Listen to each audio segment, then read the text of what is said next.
Bonjour à tous et bienvenue pour cet atelier consacré au financement de la croissance et en particulier à un sujet euh, de mix de financement entre le capital et la dette. Trois intervenants aujourd'hui, My Data Models, euh, représenté par Denis Bastiment, Crédit Agricole Alpes-Provence, représenté par Thierry Bourdillon, le film Bonjour. Funding, fait par Florence Vasilescu. Donc, Bonjour. quelques éléments qui concernent les points techniques. Donc, l'utilisation des micros, donc par défaut, vos micros sont tous inactifs. Il y aura bien évidemment des sessions de questions-réponses. Vous pouvez également poser vos questions au travers du module qui est accessible sur votre droite. Questions. N'hésitez surtout pas, le but de ces petits ateliers, c'est de les rendre les plus interactifs possibles et que vous puissiez poser des questions à des intervenants qui ont une expertise intéressante sur ce sujet. L'utilisation des caméras, par principe également, elles sont désactivées, sauf si vous, pour ce qui est des intervenants, sauf si vous souhaitez les activer, ça c'est votre choix. La session, je le rappelle, est enregistrée et un questionnaire sera adressé en toute fin de session. Alors, nous attendons encore Denis Bastiment de My Data Models, donc on va passer directement sur le point de vue du banquier. Donc là, on est vraiment dans un sujet d'association, et en particulier le Crédit Agricole Alpes-Provence a plusieurs possibilités de s'associer à des entreprises, que ce soit par de la dette, que ce soit par du capital ou que ce soit par du prêt d'honneur. Et donc, il nous semblait intéressant d'avoir le point de vue de Thierry Bourdillon. Je te laisse la parole. Du coup, je vais passer sur les slides qui concernent les data models sur lesquels on reviendra. Thierry, je te passe la parole. Allez, ok, super. Merci Stéphanie. Donc, je me présente Thierry Bourdillon. Je suis chargé d'affaires entreprise innovante donc au Crédit Agricole Alpes-Provence. Je vais vous donner un peu une notion de contexte. Le Crédit Agricole Alpes-Provence a créé deux dispositifs principaux. Le premier, c'est une marque qui s'appelle Capital et Innovation. Au sein de cette marque Capital Innovation, depuis maintenant 5 ans, un accompagnement assez global sur les entreprises innovantes. Un dispositif de fonds de dotation qui délivre des prêts d'honneur aux startups innovantes qui ont entre 0 et 3 ans d'existence. Ce sont des prêts d'honneur à la personne physique, aux dirigeants, aux porteurs de projets, qui peuvent se monter à hauteur de 10 000 euros et ensuite qui peuvent être apportés en fonds propres au sein de la société en apport en compte courant. Donc ça, c'est le premier dispositif. On a un deuxième dispositif qui est du capital risque d'amorçage. On a une filiale qui s'appelle Cap Création, qui prend des participations au sein des entreprises innovantes, au départ souvent d'amorçage, mais ensuite la maturité des entreprises et les participations qui ont été faites depuis ces 2 dernières années voient que elles interviennent dans des entreprises plus matures avec déjà un amorçage de chiffre d'affaires. Donc c'est des prises de participation mineures, sur des tickets qui pourront aller au maximum à 400 000 euros sur des tours de table en région, sur un tour de table global à peu près d'1 million d'euros. Donc ça, c'est le dispositif, on va dire, qui correspond à la marque Capital Innovation, donc un dispositif qui est maintenant reconnu dans l'écosystème. Et pour ma part, donc, je représente le centre d'affaires entreprises innovantes, donc on est plus là sur de l'accompagnement bancaire, bas de bilan, donc financement essentiellement. Et je vais vous expliquer ensuite par rapport aux étapes de maturité des entreprises comment on intervient. Alors le sujet qui nous incombe aujourd'hui, donc le bon mix entre capital et dette, j'allais vous dire par expérience, en fait ce mix-là va plus ou moins s'imposer aux startups dans le sens où en fonction de la maturité du développement du service ou du produit, il va y avoir des cliquets et des options qui vont s'offrir à vous en termes de financement. Je m'explique. Dans le cadre de la création du projet, en général, les dirigeants d'entreprises innovantes que j'accompagne et que le Crédit Agricole Alpes-Provence accompagne s'attachent à réaliser un tour de table de démarrage. Alors le tour de table de démarrage s'effectue notamment en priorité par l'apport personnel du dirigeant, qui vont gonfler les fonds propres initiaux, mais ensuite qui vont venir aussi s'inscrire dans le plan de financement initial avec souvent des prêts d'honneur des prêts d'honneur faits via des plateformes d'accompagnement comme France Initiative, ou sinon comme des réseaux d'accompagnement comme le réseau Entreprendre, par exemple, que vous connaissez sûrement, que ce soit réseau Entreprendre Provence ou d'autres antennes locales. Et également des prêts d'honneur comme Capinoveco que je vous ai expliqué tout à l'heure. Donc l'empilement de ces dispositifs permet de réaliser des plans de financement initiaux qui peuvent se monter parfois, en tout cas, entre 50 et 100 000 euros en fonction de l'apport personnel. Donc ça, c'est en phase de création. Ensuite, la startup va se développer, donc va développer son service ou son produit. Il y a normalement, avec les startups à fort potentiel, une forte part de recherche et développement. Alors nous, de notre côté, on est une des seules banques de la place à faire de l'avance de crédit impôt recherche. Ça permet de financer du coup la start-up en trésorerie qui est assez vitale au démarrage. On permet d'avancer le crédit impôt recherche de l'année donc N-1 sur l'année N à hauteur de 80%. Donc en général, les services fiscaux mettent un certain temps à rembourser le crédit d'impôt recherche. Donc nous, on fait ce lien et permet d'avancer le crédit impôt recherche de l'année précédente entre février et le mois de décembre. Donc c'est quand même pas négligeable parfois quand il y a vraiment du retard dans le remboursement par l'administration fiscale. Et ensuite, en fonction, donc je disais, du développement de la startup, il va y avoir des cliquets qui vont se libérer. Donc principalement, en tout cas de notre côté, mais je pense que c'est ce qui se pratique essentiellement, quand vous cherchez des financements au stade où vous n'avez pas encore réalisé votre POC et que vous êtes en amorçage de chiffre d'affaires, il va falloir aller chercher le financement de la part du financement en capital. Donc il va falloir se tourner vers des business angels. Les business angels, le pôle SCS connaît bien toutes les structures qui peuvent vous accompagner. Donc ils sont dans une optique d'avoir un retour sur investissement à une horizon entre 4 et 6 ans, on va dire. Donc ils sont là pour vous aider au démarrage quand la banque ne peut pas le faire parce qu'il y a un risque qui est quand même assez important de ne pas aller jusqu'au bout du projet assez souvent. Donc il va falloir vous retourner dans la phase de développement où vous n'avez pas encore de chiffre d'affaires, où vous avez amorcé le chiffre d'affaires vers des business angels pour aller chercher du financement en capital. Et donc ces levées de fonds vont vous permettre d'avancer, d'arriver jusqu'à la commercialisation. Et à ce moment-là, les banques pourront étudier vos demandes et faire du financement non dilutif. Alors, je vous explique comme nous on fonctionne au Crédit Agricole, mais on est souvent en phase avec les banques qui sont présentes sur l'innovation sur le territoire. Les banques aiment bien en fait avoir un peu de visibilité parce que la banque n'est pas dans le même objectif que les investisseurs. La banque, ce qu'elle cherche, c'est que le prêt qu'elle octroie aux startups soit remboursé. Contrairement à l'investisseur qui, lui, cherche un retour sur investissement assez important, je pense entre 12 et 25% en fonction des phases où les investisseurs mettent en place le capital et la prise de participation, tandis que la banque, ce qu'elle cherche, elle, à s'assurer qu'elle sera remboursée. Donc en général, les entreprises innovantes ont une forte part de recherche et développement avec du recrutement, un fort développement. Donc elles présentent généralement des business plans qui ont un break-even à aller à N+2, N+3 en général. Donc la banque va s'attacher à ce qu'elle ait au moins une certaine visibilité, on va dire au moins sur 1 an ou 2 ans. Donc ce qu'elle fait en général, c'est que quand les sociétés ont passé leur premier tour en seed et ensuite qu'elles ont amorcé une série A par exemple, elles viennent s'adosser à cette levée de fonds en capital et à cette levée de fonds de série A en mettant en place des tickets de financement. En général, bon après ça dépend de la capacité d'intervention de chacun, mais si on peut vous donner un ordre d'idée sur des levées de fonds d'1 million d'euros, si on arrive à fédérer un pool bancaire régional autour de 3 banques, on arrive après à faire du financement. Sur une levée de fonds d'1 million en capital, on peut arriver à 300 000 euros, 350 000 euros de financement bancaire. Ceci est dû par le fait que la levée de fonds va permettre d'avoir, donc, je vous disais, une visibilité au moins à 12-24 mois, ce qui rassure, entre guillemets, la banque.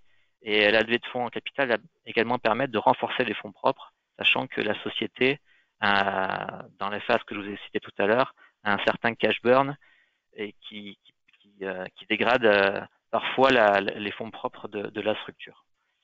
Donc, j'allais vous dire pour résumer, ensuite, bien sûr, je serai disponible pour les questions.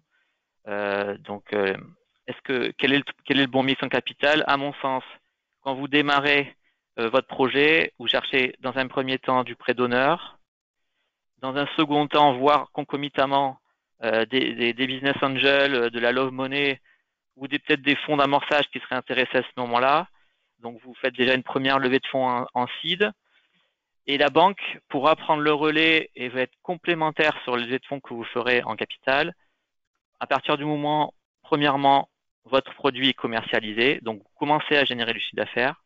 Et deuxièmement, quand vous avez levé des fonds en série A de façon assez significative, je parle assez significative, c'est entre 500, au moins entre minimum 500 000 et 1 million d'euros. À ce moment-là, les banquiers pourront présenter dans leurs comités respectifs des demandes de financement qui pourraient se monter à peu près à, on va dire, entre 20 et 30% sur une levée de fonds d'1 million, par exemple. Voilà, c'est à peu près le retour d'expérience que j'ai maintenant depuis 5 ans sur l'accompagnement des startups à fort potentiel.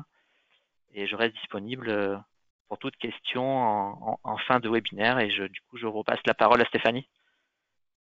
Merci beaucoup, Thierry. Merci beaucoup. Audrey, est-ce qu'il y aurait une petite question d'ores et déjà ou pas du tout? Alors, il y a une première question. Tout en visant le succès, quels sont les risques à éviter pour des dirigeants associés lors de se porter caution d'un prêt bancaire? Alors, les risques pour les associés.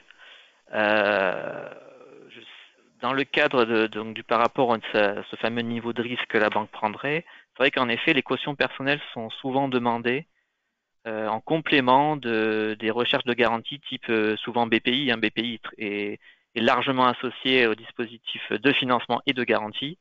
Donc en général, BPI couvre les prêts que font les banques sur la partie innovation entre 40 et 70% en fonction du nombre d'intervenants. Et la banque en général, en effet, demande le complément en termes de caution solidaire, caution aux dirigeants. Quels sont les risques? Après, quand la personne se porte caution, elle se porte caution, comme je vous disais, sur un pourcentage de l'engagement qui est demandé, et ça peut aller jusqu'à la banque pourrait aller chercher le cautionnaire sur ses biens personnels, si c'est la question. Je ne sais pas exactement si c'est ça la question, mais en tout cas, sur la partie personnelle du dirigeant, la banque pourrait être amenée à aller chercher des garanties sur la partie qui n'est pas couverte par BPI. Et les associés, bien sûr, sont solidaires, on est bien d'accord. Tout à fait, oui. Ok. Alors, on a une petite précision par rapport à la question. Oui. Elle est de savoir quels pièges sont à éviter pour un dirigeant. Alors, c'est assez vaste comme question. Quels pièges sont à éviter pour les dirigeants? Je ne sais pas si la personne peut préciser, mais alors, il précise, je vois pas vraiment de piège. Durée indéterminée. Être en première demande. D'accord. Alors, il faut savoir que quand la banque demande la caution personnelle, personne physique, donc du dirigeant, c'est sur la durée du crédit. Il n'y a pas de durée indéterminée. Si en général un financement est fait entre 4 et 6 ans sur la partie innovation, l'engagement est porté sur la durée de l'engagement et la durée du crédit. C'est la question. Oui, en complément, la personne indique limiter la durée du mandat. Dans tous les cas, comme je le précise, tout à fait, c'est limité. Forcément. Alors après, si c'est par rapport à la mandat ou par rapport au mandat par rapport au dirigeant réglementaire, c'est ça la question. La banque, si jamais le dirigeant entre-temps quitte la société, c'est peut-être ça la question, la banque peut être amenée à du coup à réétudier le dossier et le mettre à jour, sachant qu'il faut apporter un nouveau garant qui soit quand même en capacité de pouvoir répondre éventuellement à un appel de la banque si c'est nécessaire. Il y a une nouvelle étude qui sera faite si jamais le mandat se termine par rapport au dirigeant réglementaire, si c'est ça la question.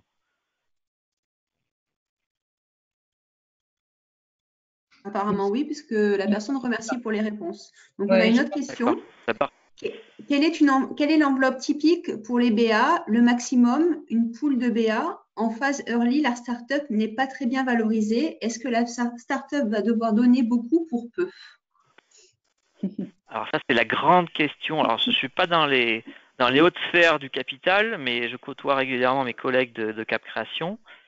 La valorisation, c'est un peu le nerf de la guerre, hein. Chacun va défendre entre guillemets son beefsteak, si je peux parler ainsi. Et du coup, quant au ticket maximum d'investissement, bon après ça reste propre à chaque individu, hein. Et il y a également des groupes de business angel, en tout cas ici sur le territoire, Provence Business Angel pour pas les citer, Alumni Business Angel, mais après Stéphanie les connaît aussi mieux que moi. Il y a des regroupements en effet de business angel qui permet pour eux on va dire d'avoir des avis sur l'accompagnement et d'avoir une sorte de comment dire de double regard, voire triple regard sur des investissements qui sont pas forcément faciles à concevoir pour eux. Ce sont souvent des personnes qui sont pas forcément au fait des technologies, donc c'est vrai qu'ils doivent être convaincus que leur investissement va être prolifique entre guillemets, mais j'ai pas de réponse type sur les tickets moyens qui peuvent être très très larges. Et en effet, il existe des groupes de business angel avec qui vous pouvez vous adresser, et qui peut du coup vous pouvez convaincre plus de monde en même temps, si j'allais dire, et avoir une force de frappe un peu plus importante. Je rebondis là-dessus, Thierry. Effectivement, je vais apporter Oui, un avec plaisir. Donc, effectivement, les business angels sont soit des personnes individuelles qui investissent seules. Alors, tout dépend des moyens, hein, des personnes hein, individuelles. Ce que moi, j'ai vu hein, sur les 10 dernières années dans mes expériences d'accompagnement de l'investissement, la plupart du temps, sur des gens normalement fortunés, on va dire, c'est entre 10 000 et 50 000 euros. Voilà ce qu'une personne en individuel peut mettre. L'intérêt de ces réseaux de business angels, comme disait Thierry, hein, dont PBA, dont d'autres dans la région, c'est qu'ils peuvent constituer un pool, effectivement, et donc empiler finalement des investissements d'entre 10 et 50 000 de différentes personnes. Donc, des réseaux peuvent venir investir dans un premier tour avec déjà des levées conséquentes, c'est-à-dire qu'ils peuvent essayer de regrouper 150 000, 200 000, 250 000, 300 000, tout dépend du nombre de BA qui rentreront dans ce pool qui investira. On a tendance à voir une augmentation en ce moment, je dirais, par rapport il y a pas mal quelques années. Les tours sont de plus en plus gros chez les business angels, c'est vrai.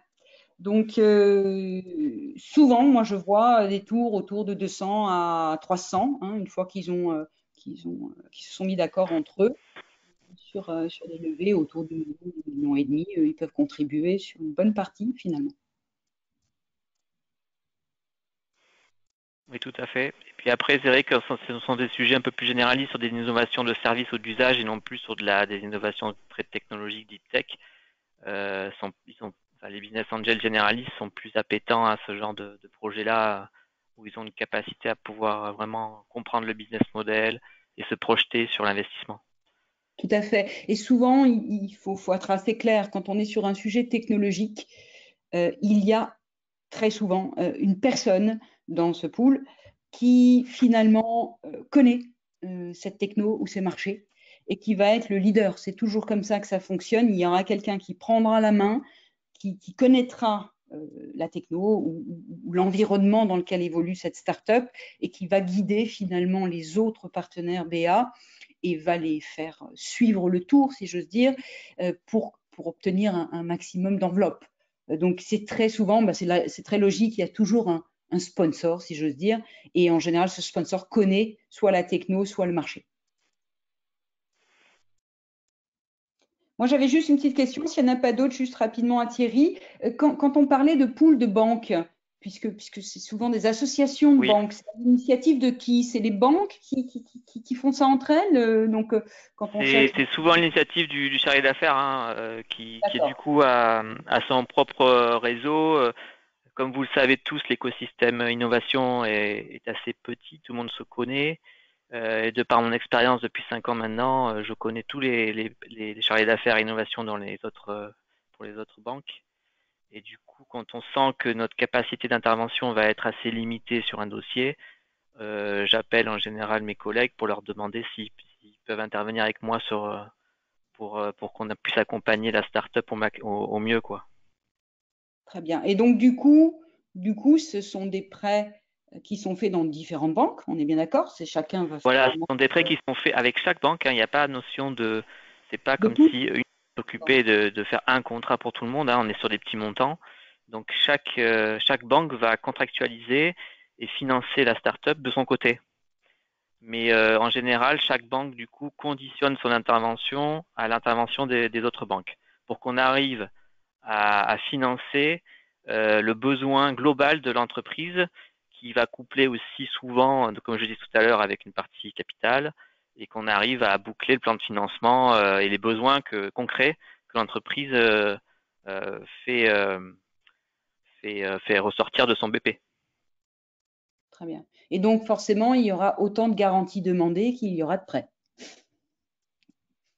Exactement. Alors en général, quand on sollicite BPI, quand on forme un pool bancaire, suivant le nombre d'intervenants, je le sais tout à l'heure, mais si on est deux banques, on peut arriver à obtenir du 50% de contre-garantie. Si on est trois banques, on tombe à 40%.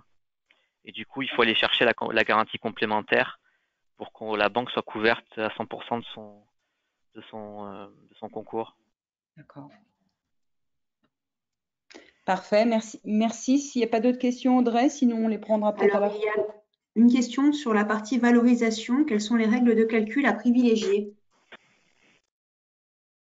Alors, c'est pas vraiment mon domaine, hein. Je sais pas si Stéphanie, je sais qu'il y a des règles de calcul qui existent, hein, pour des entreprises qui sont assez établies. Alors après, sur la partie innovation, sur des sociétés qui ne sont pas encore rentables, c'est à mon sens un peu plus compliqué pour faire la valorisation de la société. Mais bon, il y a des cabinets spécialisés pour ça et j'avoue que c'est pas forcément trop ma partie, donc je voudrais pas dire de bêtises.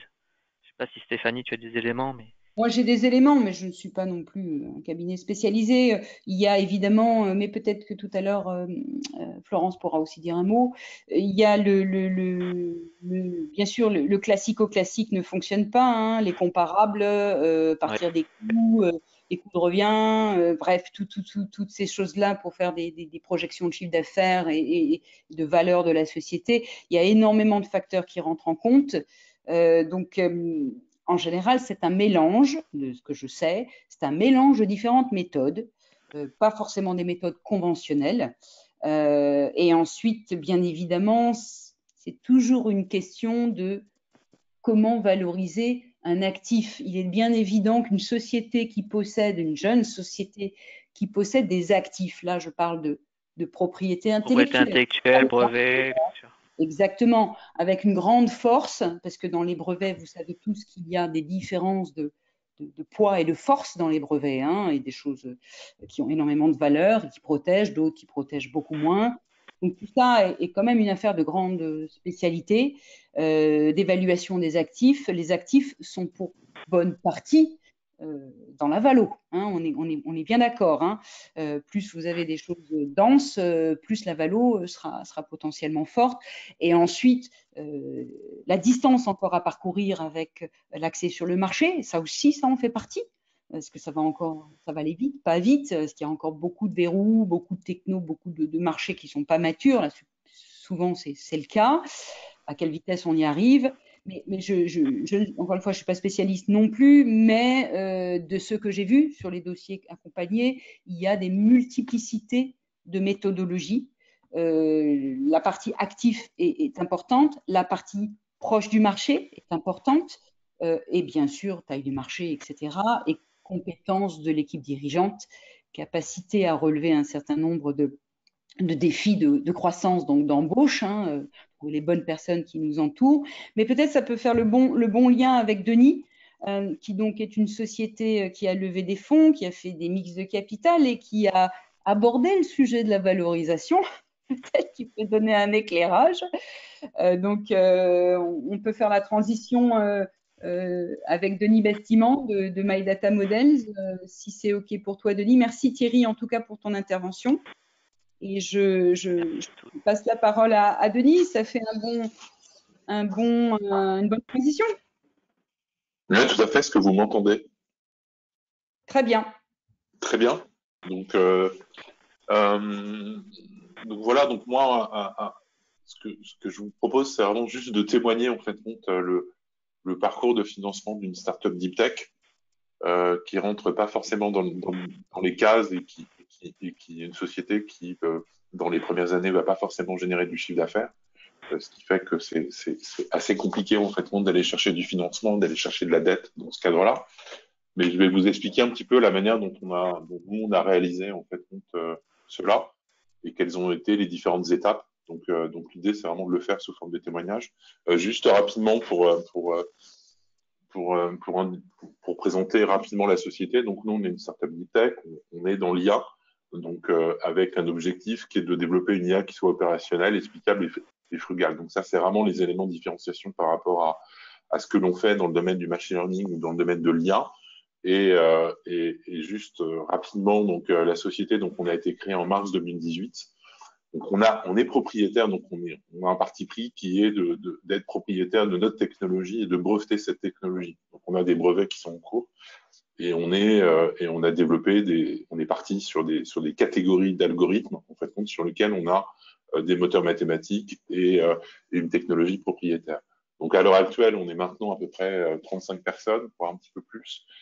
Et on est basé sur 2 sites. Donc toute la R&D est basée sur Sofia.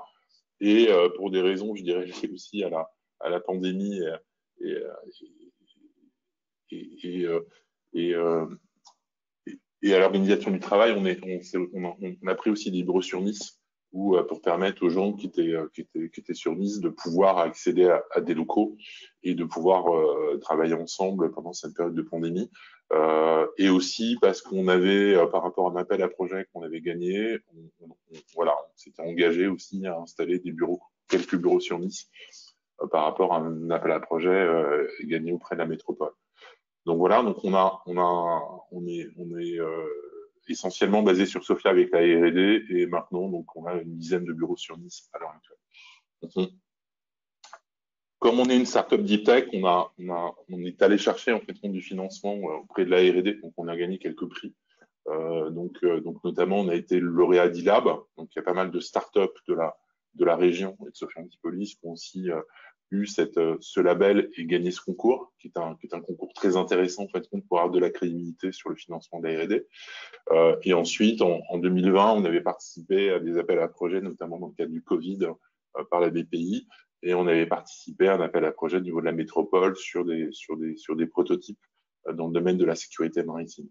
Donc voilà, donc on est financé, donc on a levé des fonds auprès d'investisseurs nationaux et européens essentiellement. Donc avec un investisseur historique qui s'appelle Early Bird, qui est un investisseur allemand qui est basé donc à Munich. Et des investisseurs qui sont rentrés dans notre deuxième tour de table, qui sont Speed Invest, qui est un investisseur européen en termes de seed. Je crois que c'est le plus gros fonds de seed en Europe. Et la région sud, investissement, donc qui est managé par Turen Capital, qui est rentré au capital de l'entreprise lors de notre deuxième tour de table. Donc voilà, donc juste rapidement, ça on est dans le cadre de notre R&D, parce qu'on finançait essentiellement de la R&D, qu'on est vraiment une startup deep tech, on a pas mal travaillé avec l'écosystème et notamment tous les laboratoires académiques qui sont sur Sofia. Donc on travaille avec l'INRIA, on a participé à l'aventure du 3IA donc voilà, donc on a pas mal aussi été accéléré par des sociétés, par des grands comptes qui ont lancé en fait des programmes d'open innovation et d'accélération. Donc, on a été beaucoup aidé par Thales, qui est un de nos clients et je dirais, de nos sponsors entreprises qui très présent dans le développement de l'entreprise. Donc, on a été aussi accéléré à Alliance à Nice. On a participé à LVMH, à Station F à Paris, mais c'était assez compliqué parce que c'était en pleine pandémie. Donc là, voilà. Et on est aussi accéléré par Eurobiomed dans le cadre d'un programme d'accélération de santé qui a été cofinancé par les métropoles, qui a démarré en septembre 2020. Donc voilà, donc on a un accompagnement et des écosystèmes qui sont très présents. Il y a le pôle SCS qui nous accompagne aussi depuis le début, qui a été extrêmement présent dans le développement de l'entreprise, qui nous a permis de pouvoir, je dirais, ouvrir des portes et nous aider dans toute cette phase de développement et d'accélération de l'entreprise. Donc, on a été essentiellement aidé par le pôle SCS d'un point de vue général et par PACA Est aussi, qui nous a incubé dans un premier temps sur toute cette phase, en fin de compte, d'exploration de marché et de développement de l'activité. Donc, voilà. Donc, alors, ça, je vais détailler ce slide, puisque c'est vraiment, je vais raconter un petit peu et témoigner de la manière dont on a fait les choses. Donc, la société a été créée en mars 2018 et ce qu'on souhaitait, en fait, c'est financer. Donc, on avait un objectif qui était de financer de la R&D et d'avoir une première bêta assez rapide pour démontrer la valeur de notre technologie. Donc, par rapport à ça, en fait, on a regardé quel était le montant nécessaire, en fait, pour développer cette R&D et avoir cette preuve de concept. On a la chance qu'on a eue, c'est que les fondateurs, en fin de compte, nous, on est 2 fondateurs, on a la possibilité, il manque il y a un souci dans le slide. C'est pas grave. Donc en mars 2018, en fin de compte, on a pas eu besoin d'aller chercher, en fin de compte, du capital à travers des business angels parce qu'on avait la possibilité, on était notre propre business angel. Donc, on a pu, en fait, mettre au capital pour nous permettre, en fait, de financer cette R&D. Donc, dans le financement de la R&D, de toute façon, il y a une règle qu'il faut vraiment prendre en compte, c'est qu'au maximum, pour avoir 1 euro de dette ou 1 euro de prêt, que ce soit pour financer de la R&D ou du développement commercial, il faut au minimum avoir 1 euro de fonds propres. D'accord ? Donc ça, c'est 1 euro de fonds propres peut donner au maximum, mais c'est de plus en plus rare, 1 euro de dette ou 1 euro de prêt. Donc, on avait un programme qui est à peu près de 500 000 euros dans un premier temps pour faire ça. Donc, on est allé chercher 250 000 euros de capital et on est allé voir avec la BPI, d'accord, pour pouvoir financer, en fin de compte, cette R&D à hauteur de 250 000 euros qui correspond, en fin de compte, à nos fonds propres. Donc, en fin de compte, on a calé le capital initial par rapport à ce besoin de financement et on a validé, en fin de compte, avec la BPI, qui est un partenaire extraordinaire en France pour le financement de la R&D pour les startups deep tech. Je crois qu'il n'y a pas d'équivalent. Hein. Très clairement, si la BPI n'avait pas ces dispositifs, nous, en tant que startup deep tech, on n'aurait pas pu développer notre activité et aller aussi rapidement. Donc, ça nous a permis, en fin de compte, de lever ça. Donc, on a généré de la dette dans un premier temps sur la base de nos fonds propres. Et ensuite, en fin de compte, sur la base de ce POC, on est allé lever des fonds. Donc là, voilà. Donc, on est des fondateurs avec un track record on a eu quelques succès auprès d'investisseurs sur des startups précédentes, ce qui nous a permis aussi de faciliter, je dirais, la recherche d'investisseurs. Et comme le disait Stéphanie, en fin de compte, on a identifié un investisseur qui nous faisait confiance, qui avait envie de travailler donc avec nous, qui croyait dans les hommes, pas forcément dans le projet, mais surtout dans les hommes, et qui nous a permis, en fin de compte, de lever des fonds en janvier 2019. Donc, à partir de là, ça nous a permis de rehausser notre niveau de fonds propres et de pouvoir, en fin de compte, se lancer dans la commercialisation, parce que pour l'instant, on ne faisait pas, on n'avait pas de produit, donc on ne faisait absolument pas de chiffre d'affaires. Et l'objectif, c'était d'être capable de faire du chiffre d'affaires 1 an plus tard, c'est-à-dire en 2020. Et donc là, en fin de compte, avec cette levée de fonds, ça nous a permis d'accéder à ce qu'on appelle des prêts d'amorçage, où 3 à 6 mois, je ne me rappelle plus quelle est la règle, mais vous avez la possibilité, en fin de compte, d'aller chercher du prêt d'amorçage lié à votre niveau d'investissement. Donc là, on n'est pas dans 1 euro de fonds propres ou de capital égal à 1 euro de prêt. On est un petit peu moins. On peut être sur du 0,5. Ça dépend, en fait, de la relation que vous avez avec vos banques. Et surtout, c'est des prêts qui peuvent être cautionnés par les BPI. C'est-à-dire que la BPI peut mettre une partie du prêt et après, vous avez une banque qui va être en relais de la BPI, qui va être en lead avec une caution de la BPI, en fait, sur le montant global de ce prêt d'amorçage. Donc là, c'est du prêt, hein, par rapport à ça.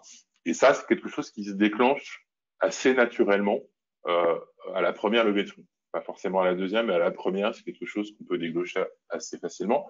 Ça veut dire qu'il faut anticiper quand même ce sujet auprès des banques, il faut aller vérifier que les banques connaissent la BPI. Donc, il y a tout un travail sur l'écosystème et sur, je dirais, le leadership de la BPI avec des pools avec des banques avec lesquelles ils ont l'habitude de travailler. Donc là, on est vraiment dans le financement de l'innovation.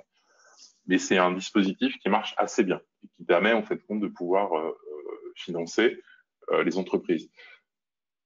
Autre point qui est important que j'ai oublié de dire, pour nous, le plus important, en fait, c'est le cash. En fait, c'est la gestion du cash parce qu'on n'est pas une société qui a pour objectif d'être rentable. On est dans une société qui, par essence, pendant quelques années, va être déficitaire et ne va pas être au break-even. Donc, la gestion du cash et le fait de toujours avoir du cash pour nous permettre de réaliser notre développement, en fait, c'est indispensable pour une entreprise comme la nôtre. Donc, l'objectif, c'est toujours d'avoir du cash et de jouer, en fait, entre le capital, entre le prêt, entre les appels à projets, que je ne parle pas de là, mais qui sont aussi des éléments de financement, de voir comment on peut manier tout ça par rapport au développement et aux objectifs de l'entreprise. Donc ça, c'est ce qu'on a fait ça. Donc, ça nous a permis, en fin de compte, de passer 2019 et d'avoir du financement sur 2019. Et puis, on avait un objectif, en fait, de déploiement commercial. On était dans une préparation d'une CRA qui devait avoir lieu en mars 2020. Et comme on était en phase un petit peu d'accélération par rapport à ça, on était une société quand même en hyper-croissance, parce qu'on est passé de un salarié en septembre 2018 à pratiquement une vingtaine, une trentaine, un an après. Donc, on est allé voir nos actionnaires qui nous ont fait, en fait, ce qu'on appelle, donc, pour un bridge. Et là, on peut faire ce qu'on appelle des obligations convertibles ou des prêts convertibles, c'est-à-dire qu'eux nous ont prêté de l'argent, d'accord, sous forme d'obligations, avec la possibilité de les convertir lors de la prochaine levée de fonds. Donc ça, c'est un mécanisme que vous pouvez faire aussi, qui est assez intéressant parce que ça permet aux investisseurs de mettre de l'argent et de pouvoir récupérer cet argent sous forme de prêt si besoin, ou de le convertir avec des clauses en fait de réduction assez intéressantes pour eux, ou des clauses de non-dilution qui va leur permettre en fait de pouvoir avoir un avantage sur la prochaine levée de fonds. Donc ça, c'est des mécanismes assez intéressants que proposent certains. Tous les investisseurs ne le font pas. Hein. Il y en a qui font l'obligation, ce qu'on appelle des OC, d'autres qui ne le font pas. Mais c'est un mécanisme qui est assez intéressant parce ça limite le risque vis-à-vis de l'investisseur par rapport à des sociétés comme les nôtres qui ne font pas forcément de chiffre d'affaires et qui ne sont pas dans un objectif de rentabilité dans un premier temps. Donc ça a été un des éléments qui nous a permis effectivement de tenir. Je ne vais pas revenir sur la pandémie parce que nous, ça nous a décalé notre levée de fonds de pratiquement 9 mois et ça a eu des impacts très très forts sur la trésorerie. Et il y a un des éléments aussi qui nous a permis de pouvoir tenir cette période de pandémie par rapport au fait qu'on a décalé la levée de fonds. Donc, il y a la BPI qui nous a aidés aussi à travers des prêts Covid. Il y a les PGE, même si nous, on ne rentrait pas dans les critères parce qu'on ne faisait pas de chiffre d'affaires. Donc, ça a été assez compliqué, mais on a quand même réussi à trouver une banque qui nous a aidés sur un petit PGE. Mais c'est surtout la BPI qui nous a aidés sur la phase de pandémie. Et sinon, on a un système qui est assez intéressant pour les startups d'e-tech, c'est ce qu'on appelle le préfinancement du CIR. C'est la possibilité, en fait, le CIR, en fait, c'est ce qui permet de financer notre R&D. Donc, simplement, dans le CIR, il y a toujours un décalage de 1 an entre le montant du CIR que vous allez, le CIR, excusez-moi, c'est le crédit impôt recherche. Donc, vous avez des mécanismes, en fait, de financement à hauteur en moyenne de 30% de votre R&D. Donc, c'est un crédit d'impôt sur la recherche. Donc, il y a des critères d'éligibilité, on est accompagné, en fin de compte, par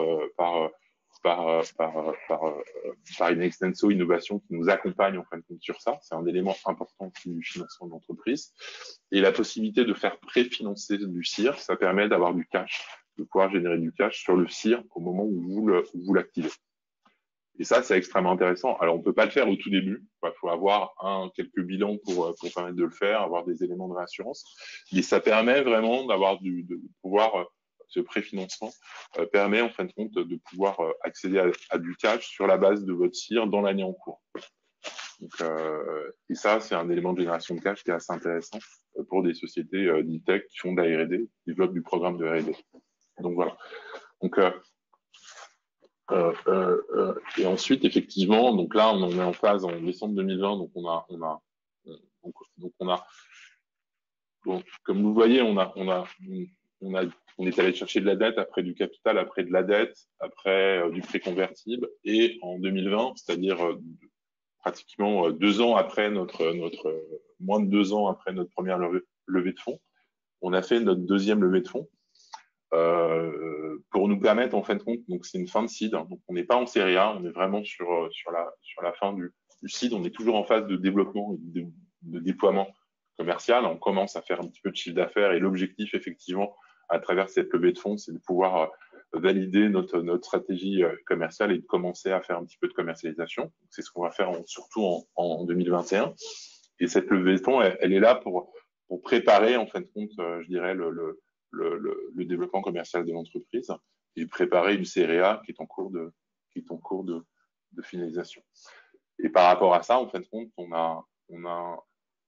est en train de voir, donc c'est pareil, on est en train de voir, je dirais, avec nos partenaires bancaires, avec la BPI, quels sont les éléments de prêt d'amorçage que l'on peut avoir. Alors, on l'a pas activé parce que globalement, on avait un niveau de dette et un niveau d'aide qui était quand même assez élevé. Donc, on n'a pas forcément, sur cette seconde levée de fonds, activé, en fin de compte, les prêts d'amorçage post-financement. Et on est en train de voir, effectivement, et on est plutôt en train d'anticiper plutôt notre série A, plutôt que d'aller chercher, en fin de compte, soit du bridge, soit du prêt d'amorçage. Donc voilà, Merci. donc je ne sais pas Merci Denis. si ça vous convient. Voilà. C'est aux auditeurs de le dire. Ouais, tout à fait. De le dire si c'est très clair, mais vous avez beaucoup mélangé et activé les différents leviers. Je trouve que c'est un très bel exemple d'activation. Bon, il y a eu l'année Covid qui a un peu retardé les choses, mais il y a eu des bridges, donc ça c'était important de pouvoir faire, des préfinancements. D'ailleurs, tout à l'heure Thierry Bourdillon du Crédit Agricole disait aussi que c'était quelque chose qu'il faisait, de l'avance de CIR, du préfinancement. Donc vous avez bien, je trouve, vous êtes un modèle quand même d'activation des différents leviers dans un temps très court, puisque mars 2018, je me souviens du premier jour où vous avez créé la société. Donc c'est quand même très rapide et je pense que à la suite, je pense que ce sera il y aura encore des mix à faire. Vous devrez encore activer. Mais c'est un très bel exemple, je trouve, de mélange nécessaire pour arriver à financer votre croissance. Là, vous avez embauché beaucoup de gens, il faut payer tous ces gens, donc ça veut dire beaucoup de dépenses en attendant le chiffre d'affaires. Oui, tout à fait. Et c'est vraiment la gestion de cash. Et après, il faut voir les différents leviers, les différents mécanismes qui sont là pour gérer du cash entre le capital de la dette et aussi ce dont j'ai pas parlé, c'est les projets collaboratifs qui permettent aussi de financer de la R&D sur lequel on s'est positionné. Mais là, c'était pas forcément l'objectif. Mais voilà, c'est les 3 leviers sur lesquels on a joué en fait pour assurer le cash et le développement d'entreprise. Audrey, est-ce qu'il y a des questions? Alors déjà, on a des remerciements. Super. Pour la clarté de la présentation et 2 questions. Donc la première, levée de fonds de 1 million avec un POC en V1, est-ce que ce n'est pas trop dilutif? Alors ça, c'est non, parce qu'on avait une relation de confiance avec les investisseurs par rapport à un track record qui nous a permis d'investir. Donc ça, c'est du one-to-one, c'est de la relation, je dirais, personnelle entre les investisseurs par rapport à ça. Les investisseurs, ils sont venus dans le projet surtout par les fondateurs, très clairement. À ce niveau-là, il y a une prise de risque qui est assez importante. Donc la confiance, elle n'était pas forcément dans le projet, parce que même nous, on savait pas trop. Voilà, on avait une stratégie, une vision, on savait à peu près où on voulait aller, mais on n'avait pas trop d'éléments de détail et surtout, on savait pas trop comment on allait commercialiser tout ça. Donc, c'était pas évident d'aller vendre du rêve. Donc, la confiance, elle s'est faite, et le fait qu'ils investissent, elle s'est vraiment fait sur les hommes, très clairement. Sur ces premiers tours, ça se fait vraiment, c'est la relation humaine et la relation que vous avez avec des investisseurs. Et comme le disait Stéphanie, il faut trouver un lead qui après va attirer d'autres personnes qui vont aussi croire dans le projet et voilà, mais il faut vraiment que vous ayez un lead et quelqu'un avec lequel vous avez une relation forte de confiance. Alors, la seconde question, c'est où est intervenu Early Bird? Sur la première levée de fonds, en janvier 2012, c'est eux qui ont investi le million, le premier million. Je rebondis juste sur ce que disait Denis. Le réseau personnel que vous avez en tant que fondateur d'une start-up, il est essentiel. Je vais être très clair là-dessus. Si le réseau n'existe pas, c'est-à-dire si vous n'êtes pas introduit, si vous n'avez pas déjà des partenaires ou des gens que vous connaissez autour de vous qui seraient prêts à vous suivre financièrement, hein, ça peut être, au début c'est souvent du love money, mais ça peut être même plus hein, que ça. C'est assez difficile puisque, comme le dit Denis, c'est la confiance. Et la confiance, elle se construit sur de la durée. Donc, c'est avant que cette société ne se crée que la confiance existait déjà. Et donc, ça vous permet d'aller vite. Parce que le problème de la première levée, c'est le temps que cela prend. Et comme vous devez aller vous-même très très vite, une start-up, elle n'a pas 50 ans pour se développer, hein, il faut qu'elle aille extrêmement vite sur la R&D et sur le marché, il faut que la confiance existe par avance. Et ça, c'est souvent le point manquant et le chaînon manquant dans les jeunes startups. Il faut un réseau solide au démarrage, construit préalablement. Alors, une autre question. Thierry parlait d'avance de fonds CIR de N-1 en année N. Est-ce la même chose pour Denis? Oui. Alors oui, Denis, si tu veux expliquer, après je prendrai la parole après si tu veux. Oui, tout à fait. Oui. En fait, le CIR, par exemple, le CIR 2020, vous allez le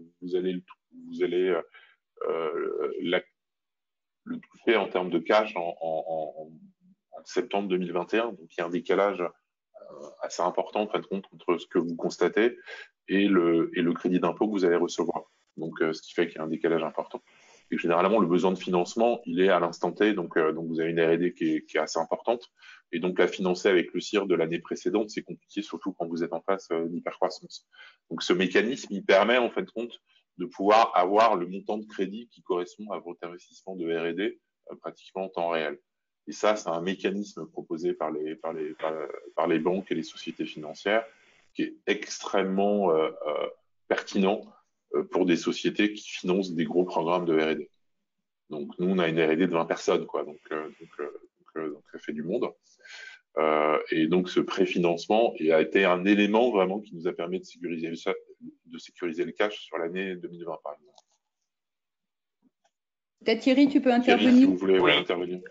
En complément, du coup, on va faire peut-être un peu de sémantique, mais c'est important. Donc nous, on fait du financement de CIR. Donc, comme disait Denis, c'est bien d'avoir une certaine antériorité dans le fait de percevoir ce CIR-là, qui pour la banque est quand même assez rassurant, parce que si vous êtes primo-déclarant sur le CIR, la banque n'est pas spécialisée dans ce domaine-là, donc elle va s'attacher à nouer des partenariats en local avec soit des experts comptables, soit des cabinets spécialisés dans le financement de l'innovation, pour avoir certaines garanties dans le fait que l'administration fiscale ne va pas forcément du coup potentiellement retourner sur l'entreprise pour réclamer les sommes dues, parce que le calcul de CIR ou l'assiette qui a été utilisée n'est pas forcément la bonne. Donc nous, on s'attache à financer donc le crédit impôt recherche de l'année précédente, comme je le disais, pour avoir cette garantie-là. Mais en effet, il y a du préfinancement qui est fait par certains organismes dédiés. C'est du préfinancement, donc c'est du financement en germe, hein, donc c'est le CIR de l'année en cours, comme le disait Denis. Et à ce moment-là, les organismes qui font ça maintenant, en tout cas à ma connaissance sur notre territoire, ils se comptent sur le doigt d'une main. Et le principal que je connais aujourd'hui, ça s'appelle Neftis, Neftys. BPI le faisait et continue à le faire, mais que sur des grands comptes ou sur des structures qui sont quand même assez capitalisées et qui ont un volume de chiffre d'affaires important. Mais voilà, je voulais juste préciser ce petit volant. Et du coup, comme le disait Denis également, c'est au niveau de la trésor, c'est quand même, pour des entreprises deep tech ou celles qui le sont un peu moins, un volant de quand il faut aller lancer la levée de fonds et que derrière on a un cash burn qui est important et qu'on est un peu moins serein sur la trésor, c'est quand même utile d'avoir ce volant de peut-être bouffée d'oxygène qui est quand même qui est très sympathique. Ouais, je le confirme et je confirme aussi qu'on travaille avec Netflix, avec cette D'accord. société. Okay. Ben voilà, tout s'explique. Voilà. On n'avait pas préparé avant, mais voilà, ça correspond. C'est très peu, et sur le territoire, ils sont très peu. Ils sont super réactifs, et franchement, voilà. Super. Ben, on donnera ces infos pour ceux qui le souhaitent, hein, si on va donner le détail du contact. Je propose de passer à la suite. S'il y a d'autres questions, Audrey, de toute façon, nous les prendrons et nous les répondrons de manière individualisée par la suite. Pour essayer de tenir le timing, je propose qu'on avance sur la partie qui concerne l'autre façon encore de financer la croissance. Alors là, on n'est peut-être pas sur les startups, mais Florence va nous en parler. Je pense qu'on dépassera l'horaire, hein, je préviens à l'avance, de quelques minutes pour pouvoir avoir l'explication de Florence ou aller à l'essentiel en tout cas. Oui, bonjour à tous. Je vais essayer effectivement de faire vite pour pas trop sortir du timing qu'on avait prévu. Merci Stéphanie. Donc effectivement, moi je vais vous parler plutôt du financement haut de bilan pour les PME. Donc voilà, quand on est une start-up, à un moment donné, on devient une PME. Donc c'est intéressant d'avoir cette chaîne. On va pouvoir avancer, Stéphanie. Merci. Donc, l'idée, en fait, c'est globalement pour rappeler un peu les typologies de financement hein, qui sont valables aussi bien pour les startups que pour les PME. On a la dette bancaire, on a les actions, et entre les deux, on a toute une poche qui s'appelle la dette privée, donc qui est en fait la dette obligataire, donc l'émission de titres de créance, qui se décline en plusieurs sous-catégories, puisque vous avez de la dette obligataire classique, dite senior, qui est sous forme d'obligations simples. Et ensuite, vous avez de la dette mezzanine ou de la dette unitranche qui permet de mixer en fait de la dette obligataire avec des options d'accès au capital. Donc typiquement, pour vous donner un exemple, les obligations convertibles. Et ça, c'est des choses qui peuvent être mises en place assez tôt en complément d'action, même pour des startups. L'idée étant, effectivement, c'est un sujet qui revenait tout à l'heure, par exemple, de limiter la dilution à un stade de développement où la société n'a pas encore réalisé tout son potentiel. On va pouvoir continuer. Voilà, donc si on se remet un peu dans la structure bilancielle des sociétés, et puis l'idée c'était de vous faire aussi un petit point sur les mesures Covid, ou plutôt post-Covid, puisque vous avez dû en entendre parler, voire en bénéficier. Donc le haut de bilan, qu'est-ce que c'est hein, parce qu'on entend souvent cette notion de financement haut de bilan. Le haut de bilan, globalement, hein, pour résumer, c'est tout sauf le bancaire. Donc ce sont les actions, évidemment. Et c'est aussi la dette obligataire, donc dans une certaine mesure. Hein, la dette obligataire senior peut être considérée un peu entre le haut et le bas de bilan, mais en tout cas, tout ce qui est dette obligataire convertible, dette mezzanine, ça appartient bien au haut de bilan. Vous avez entendu parler des prêts participatifs, sans doute. Donc, les prêts participatifs, c'est donc une des mesures qui est mise en place pour aider les PME, donc parce que c'est réservé aux sociétés qui faisaient plus de 2 millions d'euros de chiffre d'affaires à fin 2019, mais les aider à renforcer leur haut de bilan. Donc, en fait, c'est sous forme d'obligations. Ça va permettre de renforcer le haut de bilan des sociétés, mais sans les diluer. Voilà, donc le haut de bilan, globalement, c'est de l'émission de titres, hein, donc de capital ou de créances, auprès d'investisseurs qui souscrivent à cette émission. Les titres de créances sont uniquement possibles pour les sociétés par action et également pour les SARL, mais sous certaines conditions. Et puis, on le rappelait tout à l'heure, mais effectivement, il est très important de faire attention à l'équilibre entre le haut et le bas de bilan, puisque le bas de bilan, donc typiquement la dette bancaire, la quantité de dette bancaire qui peut être mise dans une société, prêtée à une société, dépend aussi de la quantité de haut de bilan. Voilà, le bas de bilan, je ne vais pas en reparler parce qu'on en a parlé au début, donc je pense que c'est assez clair. Je ne reviens pas non plus sur le PGE. Juste pour vous donner donc un petit éclairage sur le plan de relance. Donc le plan de relance, c'est deux parties en fait. Hein, donc c'est les PPSE, donc les prêts participatifs qui ont commencé à être distribués par les banques, et également les obligations relance, qui est un dispositif qui n'est pas encore déployé, qui est en fait le pendant des prêts participatifs, mais qui sera distribué par les sociétés de gestion. Donc le total de ce plan, c'est 20 milliards d'euros. Qui doivent aider les sociétés à financer leur développement. Hein, donc, l'idée, c'est pas de refinancer les dettes antérieures, c'est pas de sortir des actionnaires, mais c'est vraiment de financer le développement. Il y a des contraintes assez fortes en termes de ratio et de quantum, hein. Donc typiquement, le montant maximum qu'on peut emprunter, c'est 12,5% pour une PME du chiffre d'affaires 2019. Et je vous le disais tout à l'heure, c'est valable pour les sociétés qui faisaient 2 millions d'euros de chiffre d'affaires en 2019. Il y a une garantie de l'État à hauteur de 30%. Et la société doit, au moment de la mise en place du PPSE, avoir une notation FIBEN entre 3++ et 5+. Et la société doit être évidemment considérée comme viable. Sont exclus de ce dispositif donc les SCI, les sociétés qui sont en période d'observation, et je vous le disais, tout ce qui est remboursement d'emprunts, etc., ne rentre pas dans le dispositif. On nous demande souvent si on peut prendre comme référence le chiffre d'affaires 2020, s'il est meilleur que 2019. La réponse est non. Et la date de démarrage du déploiement, mais ça pourrait être confirmé également, c'est avril 2021, donc ça a commencé en fait déjà hein, pour le PPSE, et les obligations relance, ça n'a pas encore démarré en revanche. Et l'idée c'est d'aller très vite, hein, puisque ce déploiement il est jusqu'à fin 2022. Donc voilà, les banques et Cité Gestion vont probablement beaucoup travailler pour pouvoir déployer tout cet argent. On va pouvoir continuer. Alors, quels avantages de ce plan relance? Évidemment, c'est une nouvelle source de financement hein, qui vient compléter le dispositif existant.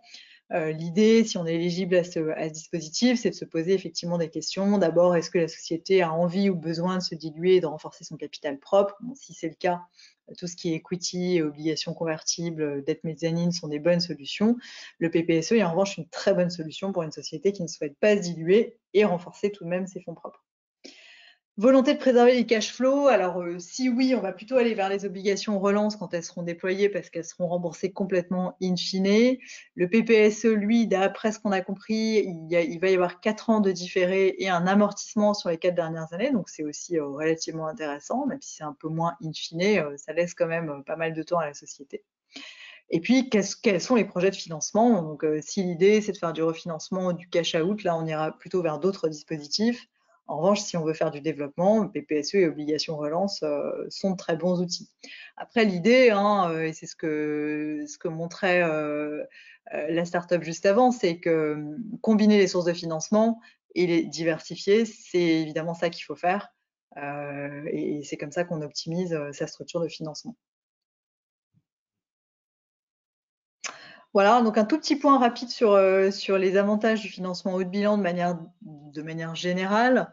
Le financement haut de bilan, ça vient financer globalement tout ce qui est BFR de croissance, investissement immatériel, opération en capital, croissance externe, financement d'actifs. C'est aussi utile pour des sociétés qui ont connu un LBO compliqué et qui n'ont plus forcément accès aux bancaires. Et puis tout ce qui est refinancement.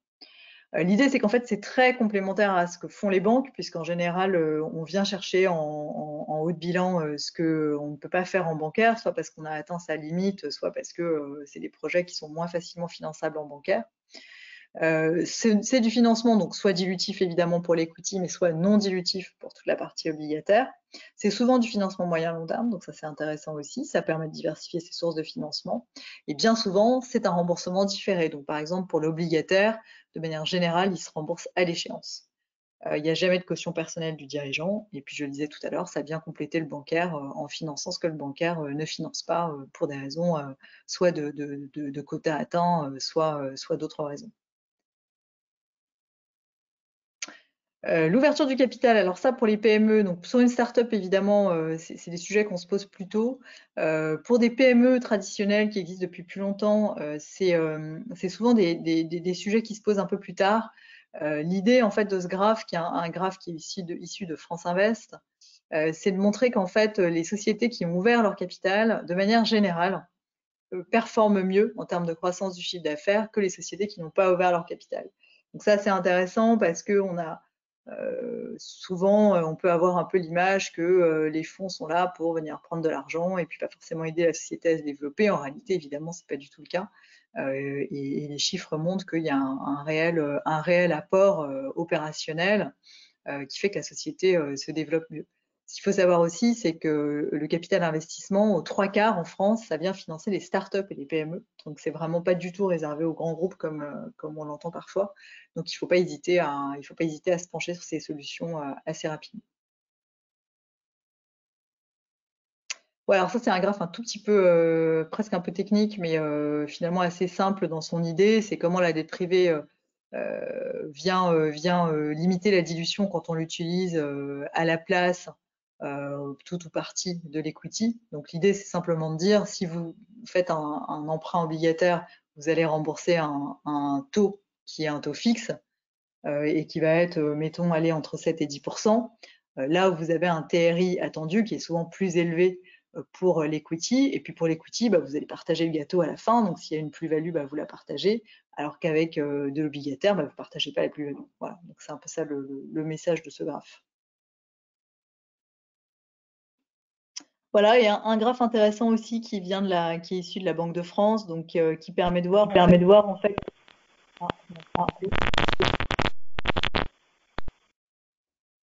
Voilà.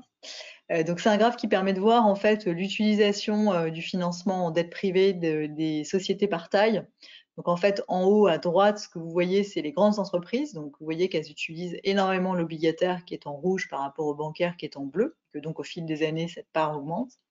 En bas à gauche, vous avez le financement des ETI. Donc ça c'est intéressant aussi parce que vous voyez que les ETI entre 2005 et 2017 ont énormément accru la part d'obligataire qu'elles utilisent. Et puis enfin, en bas à droite, ce sont les PME. Donc là, vous voyez que les PME utilisent encore assez peu l'obligataire. Alors, il y a plusieurs raisons. D'abord parce que c'est un marché qui est très récent pour les PME. Il y a quelques temps, jusqu'à il y a 4-5 ans, il y avait quasiment pas de financement à 1, 2, 3, même 5 millions d'euros en obligataire. Aujourd'hui, c'est quelque chose qui est tout à fait accessible. Nous, on a financé même des sociétés qui démarraient. Alors, plus sur des projets qui allaient donner du cash flow rapidement, notamment des projets d'énergie verte, mais c'est des choses qui peuvent être mises en place assez rapidement.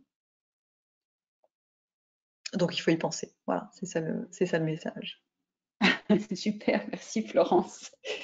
Merci beaucoup. C'est vrai que ce sujet de la dette privée, j'avoue que c'est un concept que je ne connaissais pas bien, en tout cas sous ce nom, et c'est pour ça que c'était intéressant que vous interveniez. Peut-être juste nous dire un mot sur Firm Funding, parce que c'est quand même, nous on a quelques startups qui sont devenues des PME de croissance, enfin si on peut dire ça comme ça.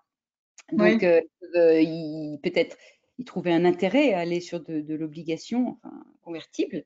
Donc juste un mot sur Firm Funding, peut-être votre Oui, plateforme. avec plaisir. Alors, nous en fait, on a une plateforme digitale qui met en relation donc les PME qui cherchent du haut de bilan, donc dette privée et ou capital, avec des investisseurs professionnels. Donc, on a 250 comptes investisseurs sur la plateforme et ce sont des sociétés de gestion, donc qui gèrent soit des fonds de dette privée, soit des fonds de mezzanine, soit des fonds de private equity.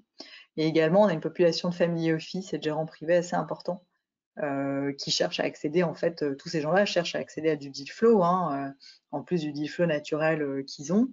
Et nous, on permet effectivement à la fois à la PME de diffuser rapidement son dossier auprès d'un panel d'investisseurs, mais également de processer, puisque quelque part, c'est un métier sur lequel les choses marchent encore un peu à l'ancienne.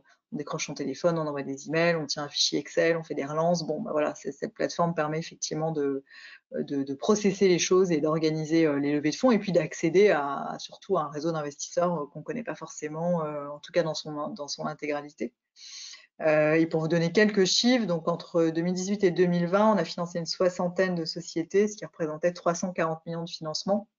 Donc on est sur des tailles de financement, nous, entre 1 et 20 millions d'euros. Et la plupart des financements qu'on fait sont entre 2 et 8 millions d'euros.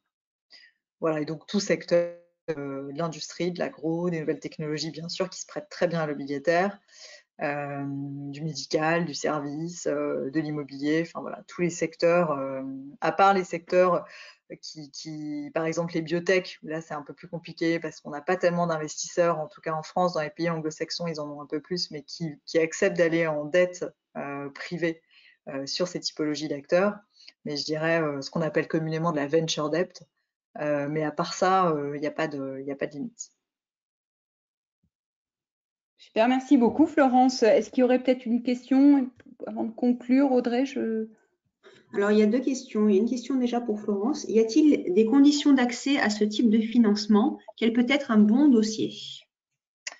Écoutez, les conditions d'accès, en fait, ça dépend un peu aussi des typologies de prêteurs. C'est-à-dire qu'une start-up, par exemple, qui voudrait faire un emprunt obligataire et qui a un pool de friends and family qui sont prêts à le faire, elle peut le faire. Vous voyez, il n'y a pas de difficulté, il n'y a pas de montant. Hein, on peut faire ce qu'on veut. Hein, c'est un contrat de gré à gré. On peut faire un emprunt pour 10 000 euros comme pour 100 millions, voire plus, évidemment.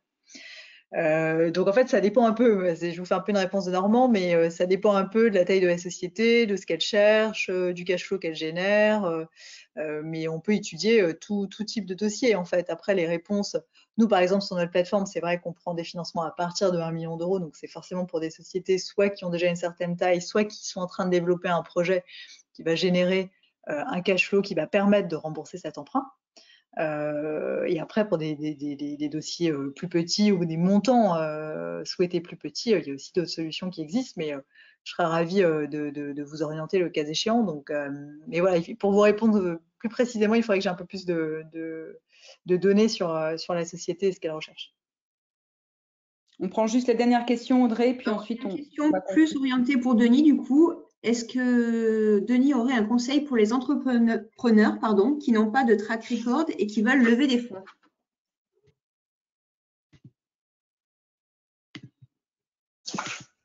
Trouver des sponsors, trouver des business angels. Donc, dans un premier temps, nous, on est nos propres business angels, donc ça nous a permis d'aller vite. Mais dans des précédentes aventures, en fait, avant de lancer le projet, j'ai été chercher du love money auprès de mon réseau, de mes amis, pour avoir un minimum de capital qui m'a permis de monter ma première startup, quoi. Donc c'est à travers le réseau et faut démarrer petit dans un premier temps, puis ensuite après développer. Mais ouais, c'est son réseau et Business Angel, c'est par là dans un premier temps que ça peut être fait. Donc voilà. super. Merci à tous. On a un tout petit peu débordé, et tant mieux parce qu'on a eu des questions. C'est le plus important, c'est vous répondre et vous donner des avis éclairés. Merci à tous les intervenants. C'était, je pense, très, très intéressant d'échanger et de partager les points de vue. Merci à tous les participants. Bien sûr, Audrey va mettre à disposition le support avec l'accord des intervenants, bien évidemment, et le replay. Je vous souhaite une très bonne fin de journée et à bientôt. Au revoir. Merci à tous. À bientôt. Au revoir. Au revoir.